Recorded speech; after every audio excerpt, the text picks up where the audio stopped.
एवढा गळा फाडून आदरणीय देवेंद्र फडणवीस साहेब इतका आरडाओरडा करत बोलत होते, 7-12 कोरा कोरा कोरा. आता तर काय भानगड सुरू आहे त्यांची समजतच नाही.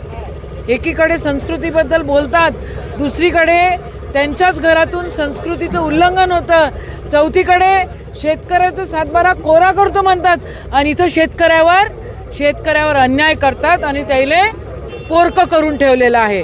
अतिशय बिकट परिस्थिती महाराष्ट्रातली आहे, खास करून विदर्भ आणि मराठवाड्याची आहे.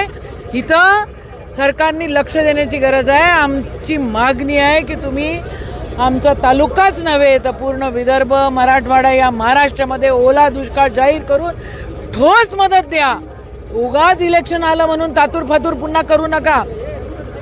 1 रुपयाचा पीक विमा होता, इलेक्शनच्या तोंडावर त्यानं डिक्लेअर केला, तो आता त्यानं रद्द करून टाकला.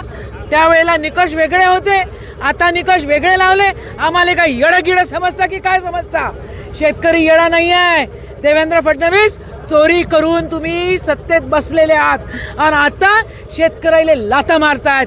तुम्ही बघा आता जर शेतकऱ्यांना यायले मतं मारली तर मरणाचीच गोष्ट आहे. सर्वात जास्त आत्महत्या विदर्भात मराठवाड्यात झालेल्या आहे. झोपलाय का बे? जागा होय ना जरा साक, पाय ना काय सुरू आहे शेतामध्ये, बघा लागन ना. नीरा फडणवीस, नीरा मुख्यमंत्री, मी याले तोड त्याले फोड मुख्यमंत्री बनलाय आणि त्याच्या पलीकडे काही नाही काय? तोडफोड जमते, चोऱ्या जमते, आमच्या पाठीत खंजीर खुपसता जमते. शेतकऱ्याला मदत द्या, दाम असाल तर मदत द्या, नाही तर खुर्ची खाली करा.